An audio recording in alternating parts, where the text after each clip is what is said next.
Bienvenidos a Logos Acústicos, el lugar donde las ideas toman voz y la reflexión se convierte en conversación. El podcast que te invita a transformar la reflexión en una experiencia compartida. Hola, bienvenidos a un nuevo episodio de Logos Acústicos. Mi nombre es Naomi González y estoy aquí con mi compañero Irwin Jiménez. Y el día de hoy vamos a hablar de un tema, o más bien como recopilación de noticias que hemos visto en internet, vaya, y a hablar un poquito acerca del impacto que puede tener culturalmente, socialmente, a lo mejor económicamente. Claro, también. De los riesgos que puede conllevar esto, que es el que encontraron un vestigio, tengo entendido, Sí. de una civilización maya. Sí, justamente, bueno, aquí estamos, ¿no? Primero que nada los saludo. Estamos aquí como todos los jueves. Puntualmente Puntuales a las 12. No, la verdad es que sí, vamos a hablar principalmente de esto. Ya hemos hablado anteriormente de zonas arqueológicas, ya hemos hablado de otros elementos, pero yo creo que está a la vuelta de la esquina en el que sigan descubriendo más cosas, en el que la nueva tecnología nos va a estar ayudando para seguir encontrando vestigios arqueológicos, pues por qué no, incluso civilizaciones antiguas, como ya lo hemos mencionado ahorita. Y pues bueno, todo surgió por un descubrimiento que se hizo el 24 de julio. Se encontró los restos de una civilización maya, que es algo muy interesante. Se supone que es la última civilización maya después de la conquista. La conquista surgió en 1500 y pico, la verdad no somos historiadores, pero ahí está, ¿no? Sabemos que es en 1500 y algo, donde el principal objetivo pues era la colonización y la evangelización de los nativos aquí en toda la zona americana, ¿no? Entonces, esta pequeña civilización duró, si no me equivoco, siglo y medio, más o menos, alejados, porque fue como que vamos a llamarlo una civilización rebelde, ¿no? O sea, que se logró esconder de esta colonización para seguir viviendo con sus mismas costumbres, tradiciones, con su mismo ritmo de vida, alejados de este problema que se enfrentó la región maya contra los conquistadores, ¿no? Los colonizadores. Entonces me hace algo muy interesante que duraron 110 años, poquito más de 100 años, alejados de una civilización nueva, ya conquistada, como eran ahora sí que los españoles, ¿no? Los colonos que llegaron a evangelizar y vamos a llamarlo así, ¿no? A tratar de imponer, o no a tratar, no, a imponer una cultura pues que venía de Europa, ¿no? Entonces es algo muy interesante porque ellos fueron los Salbalán, ¿no? Ellos se encontraban por la zona de Chiapas, si no me equivoco, sí, por la zona de Chiapas, ¿no? Ahí por la zona, la reserva La Candona, ¿no? Los lancondeses, algo así. Pero aquí hay algo muy padre, ¿no? Aparte de que fue una civilización que resistió, que huyó, que se escondió para preservar su cultura, para preservar sus tradiciones, al momento ya del descubrimiento, que fue el INAH, por medio de pues varias tecnologías, varios datos, que por ejemplo fue un documento de un fray, ¿no? Que encontró a los Salvaján, que empezó a decir, no, pues es que es una ciudad pegada al río y todo este tipo de cosas. Entonces los historiadores actualmente empezaron a leer estos vestigios, estos documentos de este fray, y por una... Como sonda satelital, ándale, algo como un GPS. Ándale, algo así. Lo encontraron desde arriba, lo vieron, y ahorita es uno de los descubrimientos más importantes de estos días, ¿no? De estos años, sino de estas décadas. ¿Por qué? Porque muestra este proceso de rebeldía, este proceso de querer preservar su cultura al encontrar la última civilización maya, que después de la conquista duraron más de 100 años, todavía ahí presentes, que yo pensé que llegó la conquista y arrasó totalmente a todo el pueblo mexicano, ¿no? Bueno, a los mayas y a todos los habitantes de aquí. De hecho, se supone, no estoy así al 100% informada, ¿no? Uh-huh. Para que ustedes también vayan y lo investiguen, también nosotros después de grabar este episodio. Sí. El pueblo maya todavía existe, tengo entendido, pero es un pueblo ya muy chiquito. Ah, no, claro. O sea, todavía hay gente que habla la lengua, hay gente todavía que preserva como estas tradiciones milenarias. Uh-huh. También hay gente que todavía habla el náhuatl. creo que un poquito el zapoteco. Ok. Y ya son como, bueno, al menos yo soy la que tiene ese como dato, ¿no? Ujú. De que todavía hay gente que, bueno, aquí también en Chihuahua hay gente que todavía habla rarámuri o tarahumara, como ustedes lo conozcan, que es importante, o sea, porque tristemente uno se enfoca a lo mejor en estudiar otros idiomas Ujú. extranjeros, porque sí, uno necesita como prosperar, crecer en otros ámbitos, pero también es importante, si no me equivoco, Enrique Servín era como el defensor, el Ok. protector de estas lenguas. Él era un multi Políglota. políglota, o sea, él te dominaba el rarámuri, el español y más idiomas que él, de hecho, si dato curioso, si llegan a visitar aquí a Chihuahua, tengo entendido que pueden ir a la biblioteca infantil. Ujú. Aquí yo haciendo promoción a otras cosas, porque él tradujo El Principito al rarámuri Sí. y está el libro ilustrado y todo, y tiene a un niño rarámuri y todo Ujú. como en esta adaptación. Entonces, hay gente que todavía ayuda a preservar estas raíces que tenemos. Hay influencer o como lo quieran ver que todavía hasta te dan tips de cómo identificar, perdón, si la artesanía está hecha por manos locales, por ejemplo, en este caso mayas, la vestimenta y todo, y las que te dicen, sabes que esta fue hecha en fábrica, no está hecha por manos artesanales, y te la están vendiendo incluso más cara que alguien local, ¿no? Entonces, que hayan encontrado este nuevo asentamiento Ándale. de estos mayas rebeldes, es como de, ellos vieron el riesgo o vieron la magnitud de la conquista, a lo mejor en otros pueblos vecinos, y dijeron, ¿sabes qué? No queremos ser sometidos a algo, vamos a cuidarnos entre nosotros y vamos a escondernos, vamos Claro. así como en Encanto prácticamente, que hicieron su propio lugarcito, ¿no? Alejado de todo, pero a la vez permitiéndose entre ellos crecer, ¿no? Ujú. Entonces, Sí, sí. yo creo que aparte también en el sentido de rebeldía, que está bien dicho, ¿no? Pero también de resistencia al no Ándale. querer sucumbir ante una imposición Exacto. de sus culturas, ¿no? Ujú. Imagínate llegar y yo tratándote de decir es que todo lo que estás creyendo está mal, entonces quiero decirte todo lo que yo creo y todo eso, ¿no? Ujú. O sea, la resistencia de seguir siendo fieles a una cultura, siendo fieles a una identidad, Ujú. pues vaya, yo creo que es algo muy interesante.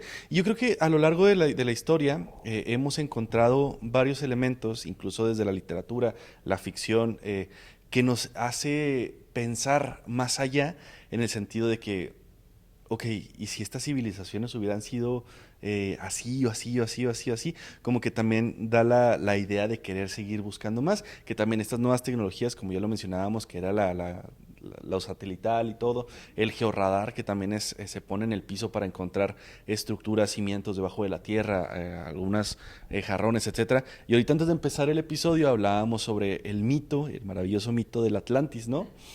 Que digo, también es un mito, así yo creo que como algunas culturas, de las millones de culturas que puede existir alrededor del mundo, de que pueden decir, no, es que tal edificio grandísimo se hundió como en una biblioteca, ¿no? O sea, se hundió y todo y ahí está. Así como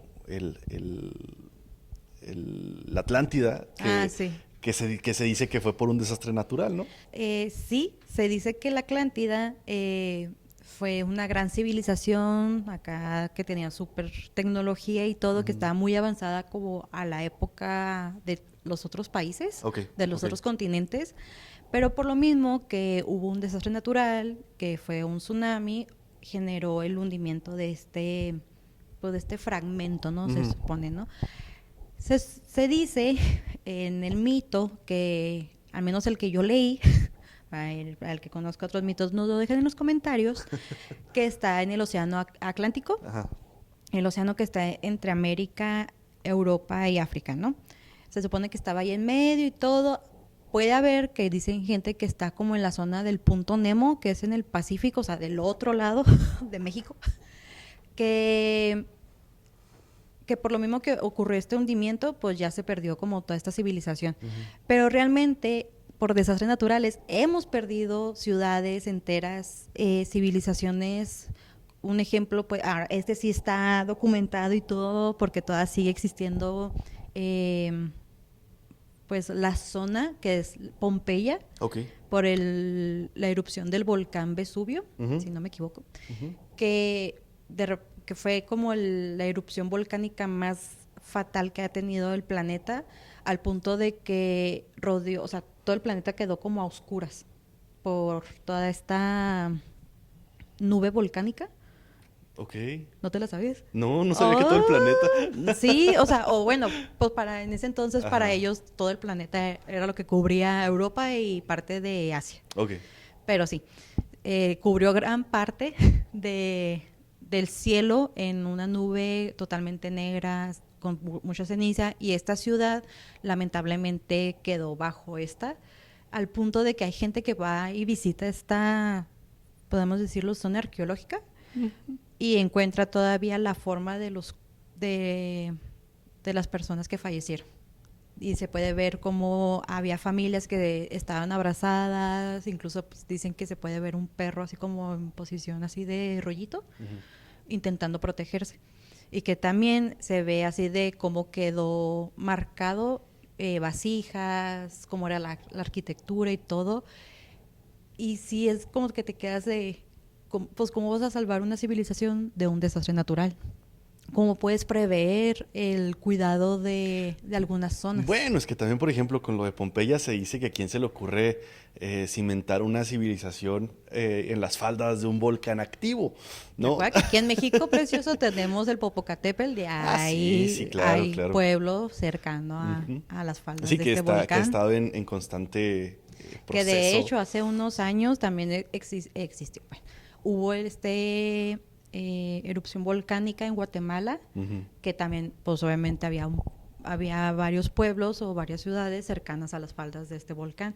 Obviamente sí evacuaron y todo, pero pues hubo gente que tristemente no alcanzó salvarse, pero que sí, o sea, hubo gente que tuvo que hacer como estos de búsqueda y rescate Ujú. para ver a quién lograban salvar de esta erupción.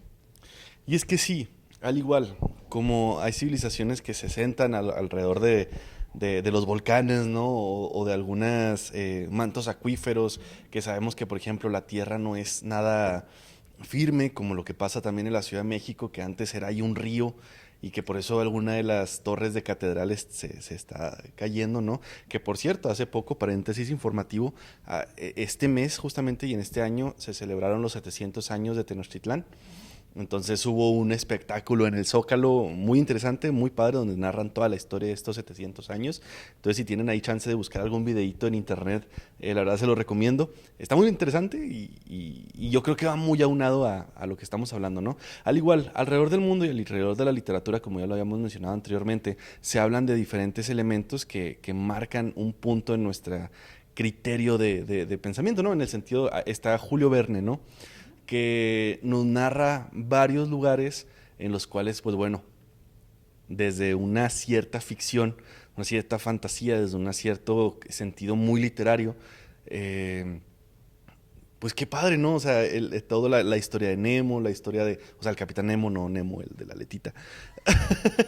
El Capitán Nemo, la búsqueda de estas civilizaciones maravillosas, muy avanzadas a nuestra civilización actual. Las películas de antes, como la de la búsqueda del tesoro, La ciudad perdida, Atlantis, que a mí me encantaban, por cierto, que sí te hacen como que retomar una pausa y decir, oye, ok, bueno, si las civilizaciones anteriores con nuestro criterio, ¿no? Con tan poca tecnología que pudiera existir, han desarrollado tantas cosas, como por ejemplo las pirámides en Egipto, que ahí hay diferentes teorías muy conspiranoicas. Que de hecho ya hubo gente que hizo como una demostración de cómo movieron estos Sí. pilares grandes ¿Roca? de roca para construir las pirámides. O sea, mucha gente dice, es que ¿por qué subestiman al ser humano si somos inteligentes? Exacto. Y es que, o sea, si te das cuenta, en la arquitectura de antes eran arquitecturas totalmente avariciosas, o sea, grandísimas, muy bien desarrolladas, muy bien estructuradas, que me atrevo a decir que qué maravillosa ingeniería y arquitectura tenían antes, ¿no? O sea, aparte por el sentido de la observación, aparte del sentido matemático que era totalmente brillante y el uso de los materiales de antes, pues era totalmente piedra, era pues tierra, era pues elementos un poco más sólidos, ¿no? Entonces, con un proceso más de durabilidad. Así también como retomando Egipto, todas las inscripciones que hay en las pirámides, ¿no? Que muestran algunas herramientas que nosotros podemos decir, ah, ok, entonces con ese tipo de herramientas fue que se logró edificar estas esculturas. Esto también, ¿no? Con lo que les comentaba ahorita, que era el georradar, ha ayudado muchísimo para saber los caminos que llevan las pirámides, que pues no se pueden explorar ahorita por cuestiones de seguridad, ¿no? Y de preservación. Ah, no, claro, También. claro, claro. Entonces también entramos un punto ahorita que ya mencionaste lo de la preservación. Ahorita estamos enfrentando situaciones climatológicas pues un tanto preocupantes, ¿no? Lamentablemente, en la fecha hoy que estamos grabando, se ocurrió un terremoto en Rusia de 8.8 grados en la escala de Richter. Lo investigué. Ay. Y luego con posibilidades pues de algunos tsunamis en toda la costa del Pacífico, etcétera, ¿no? Entonces, el cambio climático puede llegar a dañar un poco, pues vaya, estas estructuras, ¿no? Como lo que está pasando aquí en Paquimé, en Casas Grandes, ¿no? Pues la estructura era de adobe y me acuerdo que hace no muchos años mi mamá nos contaba que las puertas de Paquimé todavía se lograban ver, pero pues la lluvia fue erosionando, creo que se llama, Sí. erosionando todo ese tipo de Como material. material. Y ya ahorita las paredes de Paquimé están muy chiquitas. Sí, de hecho, me quedé con lo del hundimiento en Ciudad de México, Ajá. porque me acordé la última vez que visité la Basílica de Guadalupe, Ujú. porque para mi familia es como un lugar que tenemos que llegar pues, para agradecer, Ah, no, ¿no? claro. Cada quien su religión y sus creencias, ¿eh, gente? No, y es que aparte es el segundo destino más visitado a nivel mundial. Sí. O sea, a nivel Y- mundial, hablando de turismo, es Sí. primero la Ciudad del Vaticano Y luego ya la basílica. Y obviamente tú ves la basílica moderna y ves la más antigua, ¿no? Sí. Ujú. La antigua, la primera vez que yo lo visité, o sea, el suelo obviamente ya estaba empezando este hundimiento, ¿no? Ujú. Pero se veía poquito, o sea, no se veía tanta la diferencia, ¿no? Ujú. Y esta última vez que fui, eso que fue hace 2 años, aproximadamente 2 años, ahora lo veo y digo, o sea, antes, si ustedes van a entenderlo, es de que una parte, dices, es que ahora sí se ve como caído la parte frontal, ¿no? De la basílica antigua y lo otro se ve como caído hacia atrás. O sea, si es o sea, ¿cuántos años va a quedar para que podamos ver la basílica todavía en su esplendor y no quede como a lo mejor en ruinas? Ujú. Ahí coméntenos si tengo entendido que ya están haciendo trabajos Sí, claro. para la preservación Ujú. de esta basílica y también de estos lugares como impactantes y que uno se pregunta, es que cómo lo hizo el ser humano. Me acordé que en Jordania está esta como bahía Ujú. de la puerta de Jordania, algo así, o sea, de que se ve así como unas esculturas enormes en una entrada y todo, que es un lugar muy turístico y visitado. Ah, sí, cómo no. Petra, Petra. ahí ya me acordé, gente. O sea, que es mucha gente va y lo visita, o sea, cómo lo hacen para que todas se siga viendo las estructuras bien definidas. No sé si se pueda ingresar, tengo entendido que nomás es por fuera. Ujú. Y también está este lugar que lo vi por un video de un youtuber que hace estos como recorridos por el mundo. No es Luisito Comunica, y no es Alan por el mundo, es Alex Tienda, ya me acuerdo. Ok. Que visitó Afganistán y que también conoció un lugar en donde se ve como unas cuevas, pero bien detalladas. Y es que, o sea, ¿qué tanto tiempo, esmero tuvieron que haber hecho como para tallar esa cueva Claro. al punto de hacerlo habitable? Ujú. O sea, de decir, o sea, ahí puede habitar monjes incluso, o estos monjes en la historia de que se van a un lugar muy remoto en alguna montaña y edifican ¿cómo decirlo? Su asentamiento, Su asentamiento, sí. su casita, lo que sea para Su chocita. su chocita. Y que llega un punto que dices, es que, ¿cómo es el ingenio humano? Ujú. O sea, ¿cómo lo hacen como para que se vuelva tan detallado, tan reconocido?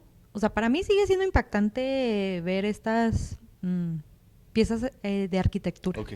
También el de la Sagrada Familia, que toda se sigue Sí. construyendo, pero creo que esa iglesia, Ujú. creo que nos demuestra cómo va avanzando estos términos de arquitectura. O sea, nos muestra cómo fue el inicio y cómo se va modernizando hasta la parte de arriba. Aunque respeten el diseño de su creador, aún así es como es que eso ya es ingeniería moderna. Ok. O sea, poco a poco se va dejando como un testimonio, ¿no? De cómo inició a cómo va a terminar. Creo que estaba destinada para 800 años para que se terminara desde que el creador empezó a edificarla. Eso es tener presupuesto. Sí. Oye, y ahorita que también mencionabas lo de que se estaban cayendo lo de la catedral en la Ciudad de México, ¿no? La basílica. En Italia, en Venecia, También. la Torre de Pisa está, no es cierto, No, está en Italia. Sí, pero bueno, no me acuerdo dónde está la Torre de Pisa. En general, la Torre de Pisa pues empezó estando pues totalmente derecha, ¿no? Entonces Sí. por lo mismo de las condiciones del suelo se fue Inclinando. que se tuvo que hacer una estructura que jalara la torre para que no se siguiera inclinando, etcétera, etcétera, etcétera, ¿no? Pero aquí es algo muy interesante, ¿no? Aquí en México pues está lo que es el INAH, el Instituto Nacional de Antropología e Historia, ¿no? Entonces, ahorita que hablábamos sobre la preservación, que hablábamos sobre los cuidados, que hablábamos sobre el estar al pendiente ahí para que no se deterioren las zonas arqueológicas, pues bueno, la labor que tienen estas personas es totalmente grandísimo, por lo cual pues obviamente se necesita un cierto recurso, ¿no? Y ahorita lamentablemente sabemos que el recurso de la INAH está un poco menor a lo que fue el año pasado, entonces aquí es un punto de criterio en el cual nos debemos de poner a pensar cuál es la importancia de seguir preservando estos vestigios arqueológicos, esta identidad, esta historicidad que pues bueno, nos van reestructurando el por qué estamos aquí, de dónde venimos, cuál es todo el contexto histórico de nuestro entorno, etcétera. Entonces yo creo que ese es un punto también muy interesante que podríamos reflexionar ya cada quien en sus casitas, cuál es la importancia de seguir conservando y preservando este tipo de recursos históricos. Me hiciste recordar de que, ahorita que estás mencionando esto, y de que a un lado de la catedral, en el Zócalo, está a un lado el Templo Mayor. Ah, sí. De esto de Tenochtitlan. Y es de que o sea, si han ido o si no les comento, cuando ingresas te presentan la maqueta, ¿no? De cómo era esa zona en su época prehispánica. Y uno te dice, esto es lo que estás viendo de lo que queda del Templo Mayor, todavía era muchísimo más alto, o sea, todavía le falta más. Y es de, pero ¿cómo me estás diciendo que han pasado muchos siglos a partir de eso, de la caída a mi actualidad? Y de que todavía puedo ver cómo era la roca de ese año, bueno, de esos tiempos, cómo era el escalonado, cómo era el templo, cómo eran ciertas zonas alrededor de la misma, que te explican de que no, es que aquí se practicaba cierto comercio, ciertas cosas y bla, bla, bla. Y es de, pues sí es cierto, o sea, el INAH, todos los encargados de antropología y de historia, es de, pues es que su labor es muy importante por el hecho de que cuando tenga a mi sobrino o a mis hijos, lo que sea, o a alguien de mi familia más chiquito que yo, decirles, es que esto es parte de tu historia, esto es parte de tu identidad, forma parte de la cultura que tú estás estudiando desde muy temprana edad, que es en la primaria, ¿no? Y de agradecerles a estas personas que forman parte de estos institutos, de estos incluso coordinaciones, no sé, que hacen todo lo posible para que se sigan haciendo reglas Sí, sí, sí. o convenios, lo que sea, para preservarlo, para ya no hacer este acceso al lugar, o sea, como lo mencionamos en otros episodios, ¿no? De que las pirámides de Teotihuacán y la de Chichén Itzá, que ya no se pueden subir por lo mismo de que se van deteriorando los escalones sí. y las piezas y todo. Y para que nosotros podamos seguir viendo como estos detalles de que en Chichén Itzá el Quetzalcóatl o Kukulcán, creo que es Kukulcán en maya, y luego que en Teotihuacán, en la pirámide, puedas ver como estos símbolos en ciertas pirámides y todo, o sea, entender y nosotros, como dice Irving, reflexionar el por qué es importante estos grupos, el por qué es importante estudiarlo, por qué es importante seguir buscando zonas de historia arqueológicas y es como descifrar un rompecabezas. Sí, sí, sí. O sea, es un rompecabezas que a lo mejor uno dice, es que ya está hecho, o sea, pero no, o sea, el hecho de que año con año se sigan encontrando zonas, piezas, arte, vestimenta, incluso comida, etcétera, etcétera, o incluso estos como juegos de ocio, nos van ayudando a complementar más piezas del rompecabezas. Entonces hay que verlo de esa manera.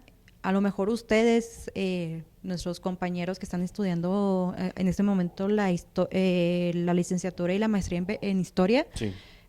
a lo mejor ustedes son los siguientes en encontrar algún asentamiento o estas piezas que nos ayudan a reconstruir con más exactitud la historia de Chihuahua, la historia de México, a lo mejor la historia del mundo, si a ustedes les interesa otras civilizaciones, Claro. etcétera, etcétera.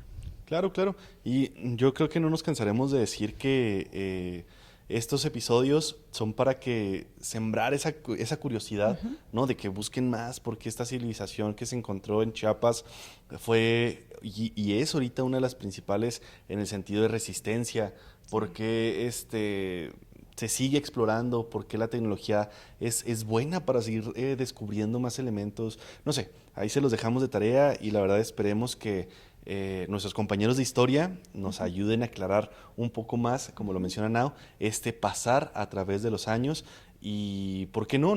Como lo hablábamos también con el doctor Julio, el posible futuro, ¿no? O sea, y la verdad es algo muy interesante hablar de historia, hablar de estos nuevos elementos, porque cuando nos metemos a las noticias no solo son cosas malas, ¿no? También hay que ver las noticias desde otra perspectiva en este proceso de que hay descubrimientos muy importantes desde la ciencia, la educación, la historia, en fin. Hay que buscar esas noticias que nos puedan ayudar un poco más a seguir cultivando una cierta curiosidad y, ¿por qué no? También el activarnos a buscar, a visitar, a preservar, a platicar, a dialogar, etcétera. Sí, e igual, si ustedes son de otras carreras, por ejemplo, también se necesitan los periodistas para hacer llegar este tipo de descubrimientos y notas a, no sé, estamos hablando de las carreras que hay aquí, ¿no? De los estudiantes de lengua inglesa para traducir estas notas para otros países y que llegue como a más partes, a los compañeros de administración estratégica de la información para poder almacenar y ver cómo... ver cómo, de dónde sacar más información, ¿no? Tengo entendido. De letras, el hecho de que estos descubrimientos te ayuden o te inspiren para crear a lo mejor tu siguiente aventura, así como Claro. Julio Verne, de que uno lee los libros y ya te hace dudar de y si existió la isla misteriosa, Ándale. existe el centro de la Tierra, o sea, como una civilización o algo por el estilo, o sea, de que ustedes digan, pues voy a crear mi propia Claro. ficción, pero basado en a lo mejor algo mexicano o algo latinoamericano, etcétera, etcétera. Obviamente eso a la par junto con los historiadores, los antropólogos, para que tu historia tenga más sentido, ¿no? Sí. Y los filósofos, a lo mejor filosofar o comprender un poco el pensamiento de esas épocas, Sí, claro. puede ser. Sí, ¿Quién me sí. falta? Creo que Yo nadie. creo que ya. Ay, sí, abarqué a todos. Pero sí, o sea, esto es con el objetivo de que también reflexionemos el cómo un desastre natural puede marcar la historia y hacer lo posible para que encontremos civilizaciones incluso debajo del agua. Claro, claro, claro. Y también algunos acontecimientos naturales han llegado a aclarar un poco el panorama, ¿no? Así que, por ejemplo, alguna inundación que quitó la tierra para descubrir la punta de una pirámide, no sé, sí he visto que ha pasado y la verdad está muy padre. Así que, pues nada. Y pues nada, síganos en nuestras redes sociales, nos encuentran en Facebook y YouTube como Facultad de Filosofía y Letras Oficial, en Instagram como ffyl.watch, en TikTok como Filosofía y Letras-watch y en Spotify como Logos Acústicos y el proyecto de audiolibros como Fabularu. Nos vemos a la próxima. Bye. Bye. Escúchanos y síguenos Todos los jueves a partir de las 12 del mediodía.